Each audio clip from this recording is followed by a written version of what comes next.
João Paulo II chegava ao Brasil. No humilde gesto, beija o solo e dirige suas primeiras palavras aos brasileiros. Irmãos e filhos de língua portuguesa, como servo dos servos de Deus, eu vos saúdo afetuosamente no Senhor, abençoando-vos.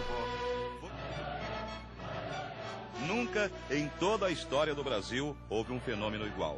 Nem mesmo João Paulo II, acostumado às viagens e às multidões, teve multidões como estas nos 13 países que já tinha visitado.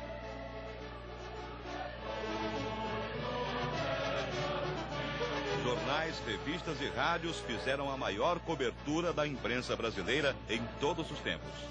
Uma pesquisa feita sobre o comportamento das pessoas que viam o Papa pela TV mostrou que muitas pessoas se ajoelhavam, se benziam em casa, acompanhando passo a passo tudo o que se passava na missa.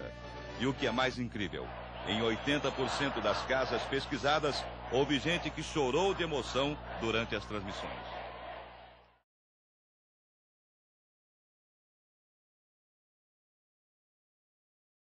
Eu sou Moisés Louro de Azevedo Filho e eu nasci em Fortaleza. Nasci numa família tradicionalmente católica. Quando eu cheguei aos meus 12 anos, eu comecei a querer me afastar da igreja e de Jesus Cristo. Comecei a querer buscar a felicidade, como a maior parte dos jovens nesse período da vida, em muitos lugares, como nas festas, como nos namoros, como numa vida longe de Cristo e longe da igreja.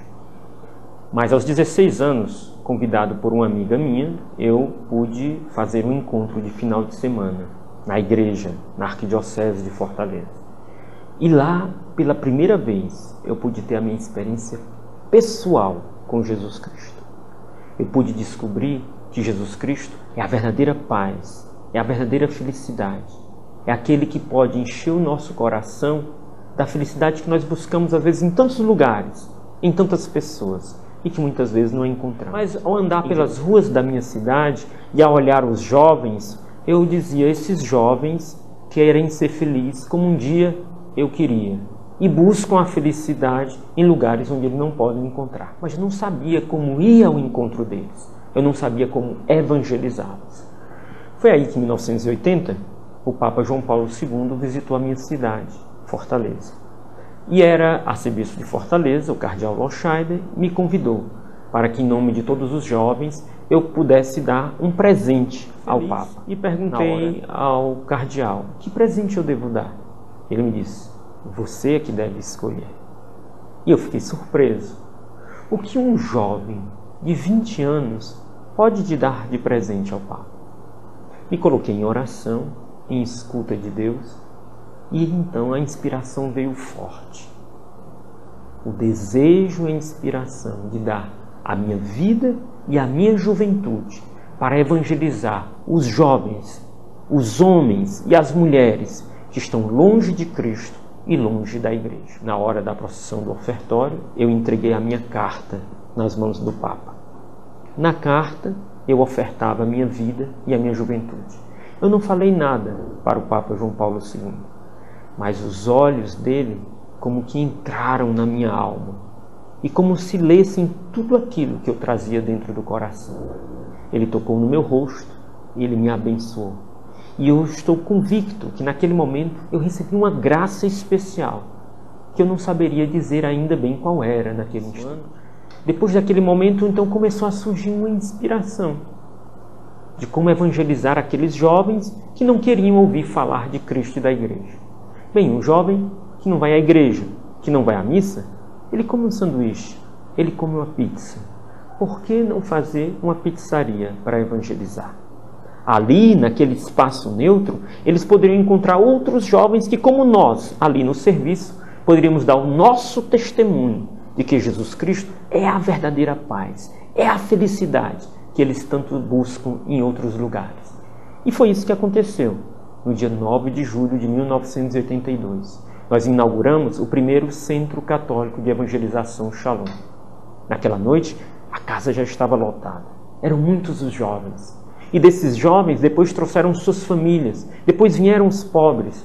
Depois veio uma verdadeira multidão. E destes que vieram, eles começaram a dizer: eu quero fazer aquilo que você fez. Eu quero também ofertar a minha vida a Cristo e à Igreja, em favor da humanidade. E assim nasceu a comunidade católica Shalom. Viver os conselhos evangélicos da pobreza, obediência e castidade, de acordo com cada estado de vida, é a nossa maneira de dizer um sim incondicional a Deus. Ser inteiramente dele é o nosso grande anseio. Pertencer a Deus é o segredo para a santidade. É a única maneira de instaurar no mundo a paz. Eu, Moisés Louro de Azevedo Filho, venho por livre e espontânea vontade renovar minha consagração a Jesus Cristo, a quem entrego toda a minha vida, o meu amor e o meu trabalho. Consagro-me a Ele na vocação Shalom. Deus respondeu à busca de novos métodos e nova linguagem para a evangelização da juventude com a inspiração de uma lanchonete e livraria, inauguradas em 9 de julho daquele ano. Na lanchonete Shalom, o encontro com a palavra de Deus dá-se através dos evangelizadores, que são responsáveis pela abordagem inicial em que testemunham Jesus.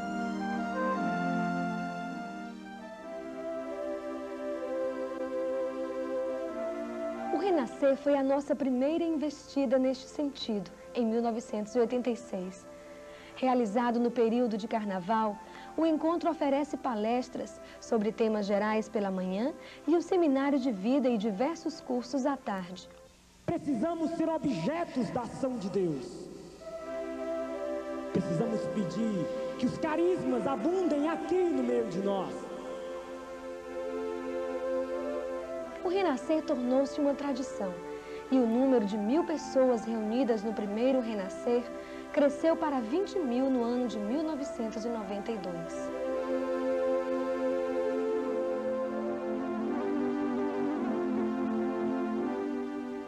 No dia 17 de janeiro de 1988, assumimos a administração de nossa primeira emissora em Pacajus. No dia 1º de fevereiro, iniciávamos a programação. Rádio Guarani de Pacajus, a Rádio do Senhor, 1410 kHz, uma emissora católica trabalhando 19 horas pela paz.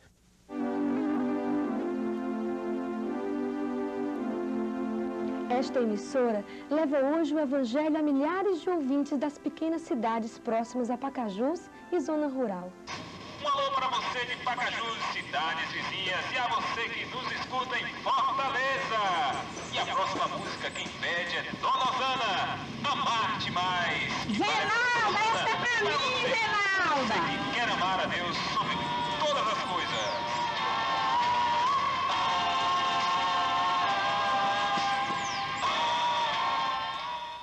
A partir de 1992, a Rádio do Senhor passou a atingir também a cidade de Fortaleza.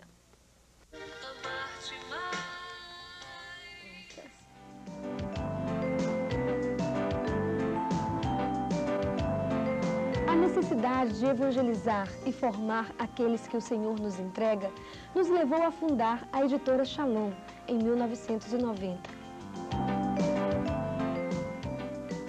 Esta editora tem publicado material para a formação humana e espiritual e uma coleção didática para estudos bíblicos utilizados atualmente em muitos grupos de todo o Brasil. Em 1991, começamos a ser chamados por alguns bispos para testemunharmos Jesus pessoalmente em suas dioceses. Foram fundadas as primeiras comunidades missionárias.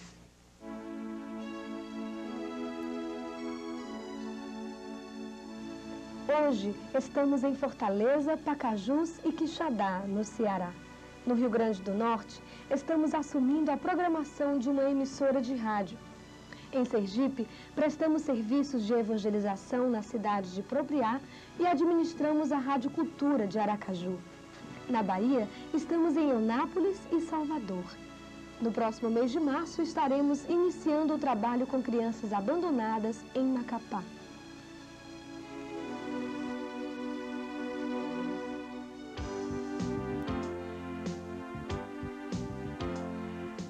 Durante 5 dias das férias de julho, uma completa infraestrutura de camping, lazer e evangelização é colocada à disposição de jovens que vêm de todo o Brasil.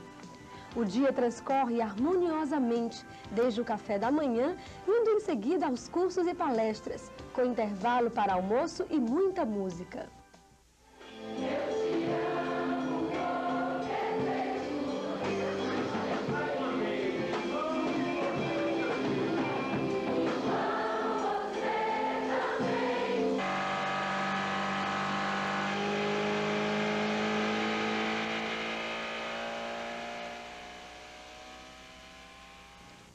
A hora do lazer combina passeios de barco, banhos de piscina ou açude, gincanas e esportes.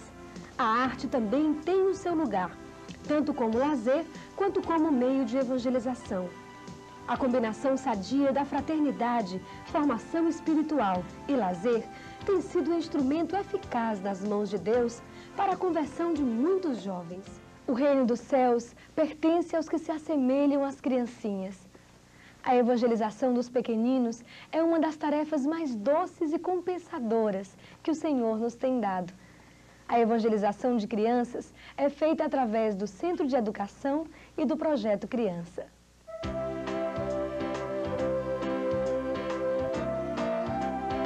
O Centro de Educação Shalom propõe-se à formação integral de filhos de Deus que venham a ser construtores da civilização do amor.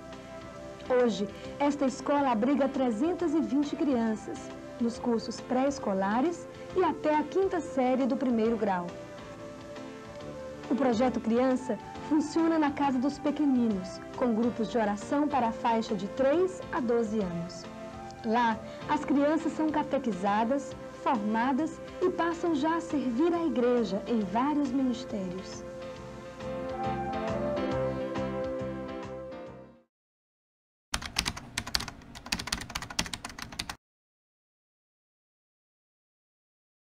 O Espírito de Deus está no coração da igreja e sobre toda a face da terra.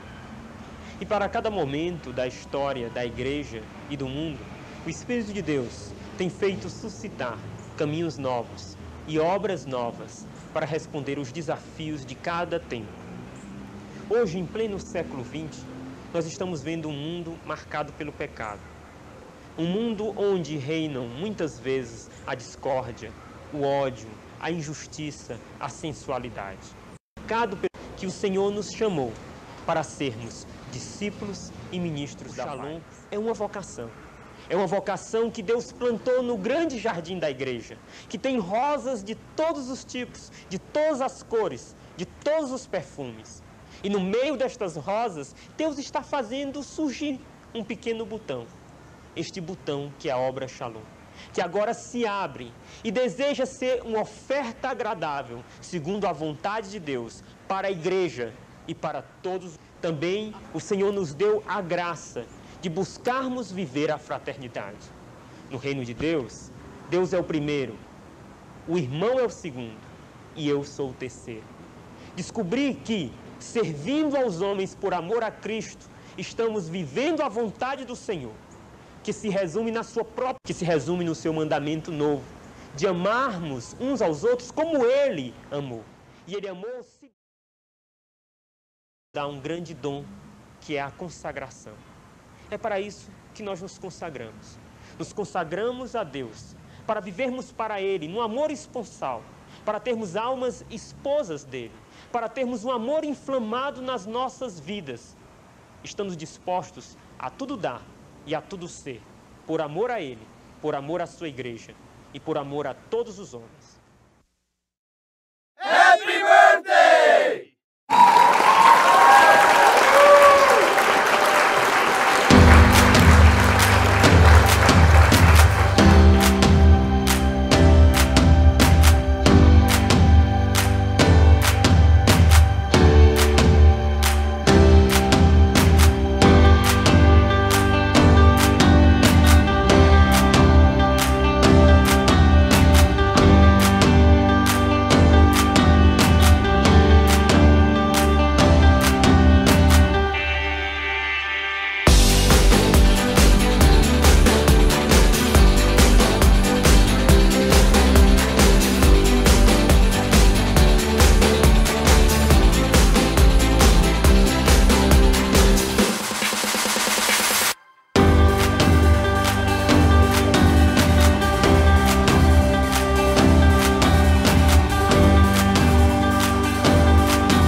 Ignorar o pobre significa desprezar a Deus.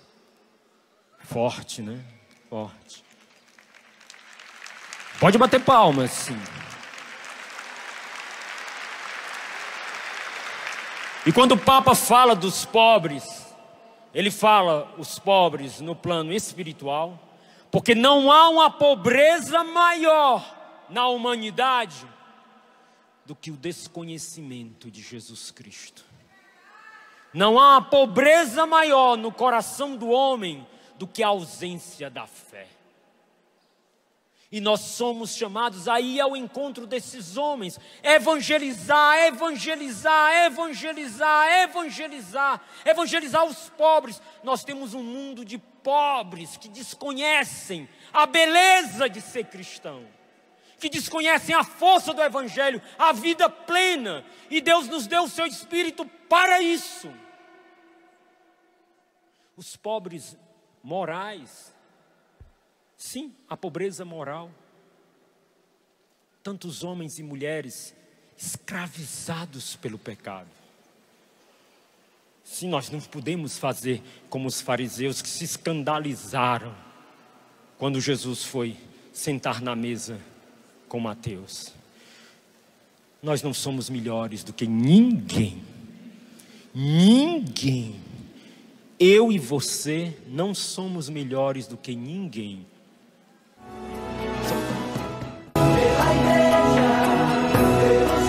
Comunidade Shalom de Fortaleza,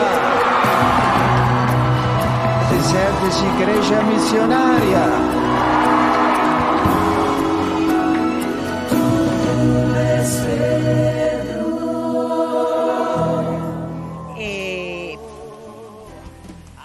Eu podia começar mesmo antes de nascer, não é?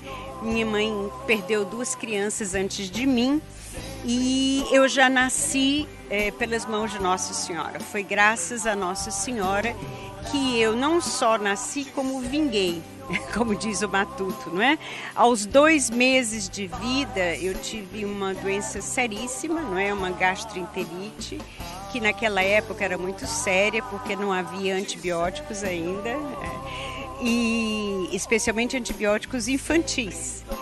Então eu aos 2 meses praticamente fui desenganada e minha mãe então me consagrou a São Francisco e disse que se eu ficasse curada ela iria lá comigo e daria a volta na igreja de joelhos, não é, comigo nos braços.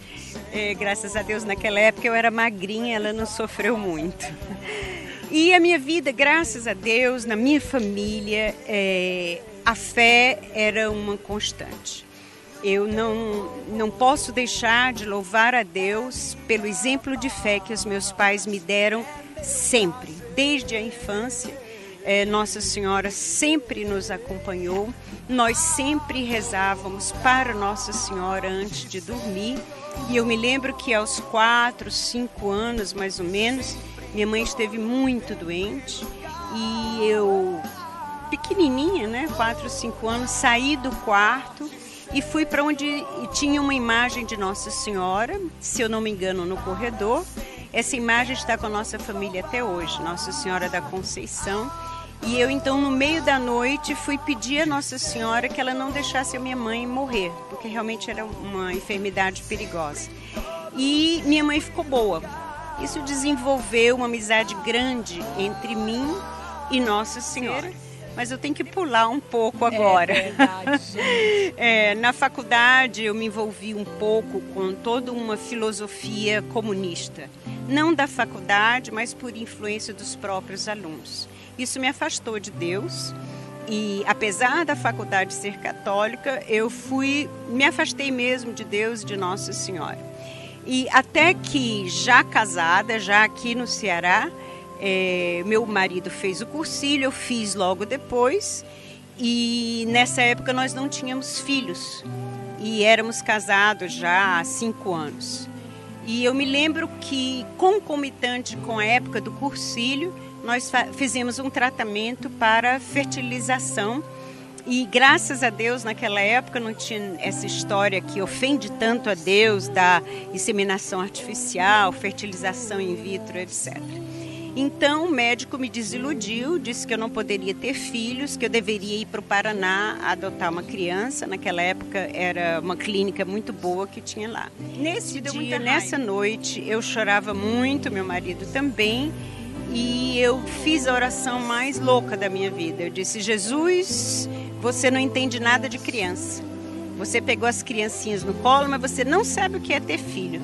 Quem sabe é Nossa Senhora. Então, por favor, não se meta mais nisso. Então, com aquela oração, no cursilho já tinha voltado para Deus. E essa oração foi, assim, uma volta para Nossa Senhora. E no mês seguinte eu estava grávida. Então, todos os meus... Eu sou estéril, não é? Eu tenho as trompas colabadas. E meu marido, na época, tinha azoospermia, que é a ausência de espermatozoide. Então, meus 4 filhos eram chamados no colégio de milagrinho, porque os 4 nasceram graças à intercessão de Nossa Senhora. Depois disso, logo depois, nós fizemos o Seminário de Vida no Espírito Santo, onde eu conheci o amor de Deus Pai. E isso fez toda a diferença na minha vida. Isso mudou minha vida, até o colorido das coisas ficou bastante diferente. Parecia que o mundo tinha mudado. Depois disso, meu marido teve câncer ósseo. E um tipo de câncer que até hoje não tem tratamento. E havia também outros problemas de enfermidades muito sérias na vida dele. E ele fez a primeira cirurgia, houve um erro de exame de laboratório, e ele foi tratado com uma infecção óssea durante 1 ano. Em seguida ele começou a ter muitas dores. Nós recorremos a um ortopedista que estava num congresso aqui e voltou para o Rio, me ligou de lá dizendo: você pode vir para cá hoje? Eu disse: mas como, doutor Salomão? Não é assim avião em Fortaleza, é meio difícil. Ele disse: porque eu desarquivei a lâmina do seu marido e o diagnóstico estava errado, ele está com câncer ósseo. Então eu fui, vocês podem imaginar o sufoco, meu filho tinha 1 mês de vida, né, meu primeiro filho. Então nós fomos para o Rio e lá o médico fez a primeira cirurgia, que na verdade, né, e já era a segunda, mas é muito comprido para explicar. Então ele fez a segunda cirurgia, tirou um bom pedaço do osso, durou 5 horas. Quando o médico chegou para me entregar o vidrinho da biópsia, eu disse: doutor Salomão, não precisa ser médico para ver que parecia aquela esponja amarela toda desfeita. E então, resumindo, o doutor Salomão queria amputar a perna dele, a partir da bacia para baixo, para ele viver mais 4 meses, porque não tinha tratamento. Só que eu não permiti a amputação. Esse médico era judeu. Eu disse: doutor Salomão, na sua religião, Elias e Eliseu curavam, mas na nossa religião, Jesus está vivo e ele cura hoje. Então, eu não permito que o Senhor corte a perna do meu marido. Então, ele disse: mas pelo menos me dê um voto de confiança e deixa eu operar daqui a 15 dias, porque ainda ficou material canceroso lá dentro. Eu deixei, daí a 15 dias ele operou e o osso que tinha ficado ainda estava perfeito. Então nós mandamos esse exame, já estava no Rio, né? Mandamos para Cleveland, nos Estados Unidos, para São Paulo, e todos davam a mesma coisa. Na primeira cirurgia, condrossarcoma ósseo. Na segunda cirurgia, o osso perfeitamente normal. Eu conheci o Moisés, e quando eu conheci o Moisés, nós trabalhávamos juntos com os jovens, e eu dizia: meu Deus, o que esse menino tem que preenche a minha alma? Tinha uma coisa que preenchia a minha alma. Naquela época ninguém sabia nem o que era vocação. Aos poucos nós fomos sabendo e nós começamos a caminhar juntos. Ele começou a falar em comunidade. Meu pensamento era: vou ajudar os meninos, quando eles começarem a comunidade eu saio. mas que nada. Quando a comunidade foi fundada, eu não pude entrar logo de cara porque eu era casada e a igreja naquela época não entendia isso, mas eu fiz a segunda consagração em 86 e estamos até hoje, né, na comunidade Shalom, com a alegria de ter muitas comunidades irmãs e com a alegria de ver Fortaleza, uma cidade cheia de gente que crê em Deus e que professa a sua fé com coragem, como vocês da Ceará Católica. Mais um detalhe, Ana, eu nunca tive muitos problemas na vida, mesmo depois que eu conheci Jesus. Os problemas não se acabaram, acho que até se agravaram, porém eu sou feliz, eu tenho paz. Eu estou sempre tranquila e sempre bem, porque quem confia em Deus, o resto todo fica tão pequenininho que a gente sabe que Deus sempre vence, Ele sempre quer o nosso bem e o nosso céu. Volto a dar os parabéns, corram no mundo inteiro para anunciar que Jesus é nossa alegria, nossa salvação e nossa paz.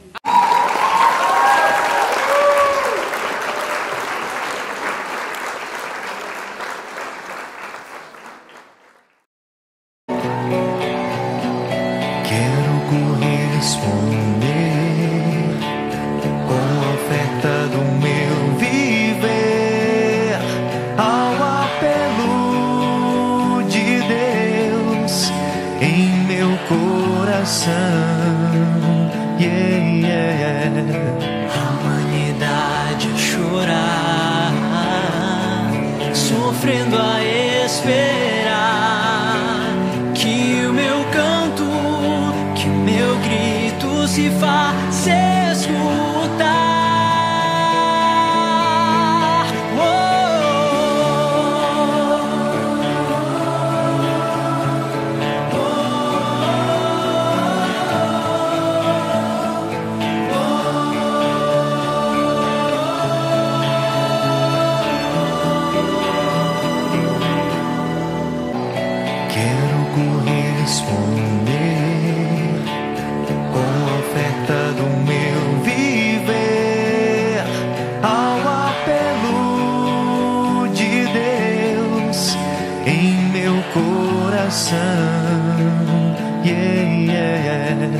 A humanidade a chorar, sofrendo a esperar que o meu canto, que o meu grito se faça escutar.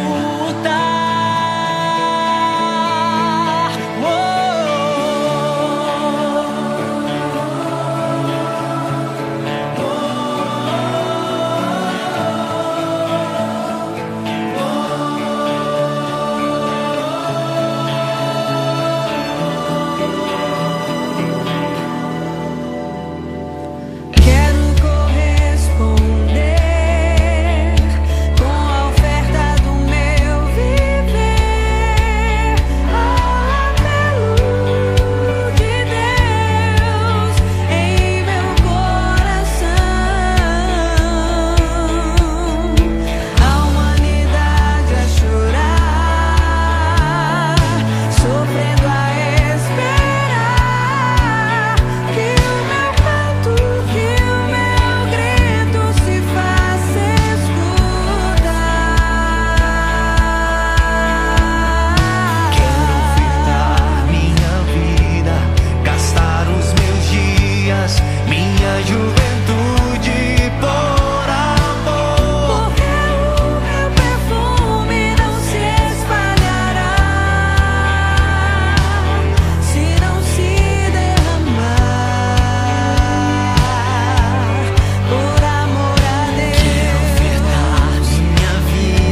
amor a Ti. Morrer por amor a Ti. E aí eu quero ofertar minha vida, incondicionalmente. Começamos dizendo por 1 ano. Depois nós renovamos para mais 1 ano. E aí quando nós estamos amadurecidos, nós estamos querendo dizer para sempre, sem volta. Não quero mais viver de outro jeito, nunca mais. Por favor, não me deixe eu tomar o que eu já te dei, por favor. E eu quero dar minha vida para sempre, sem retorno, incondicional. É isso que nós fazemos.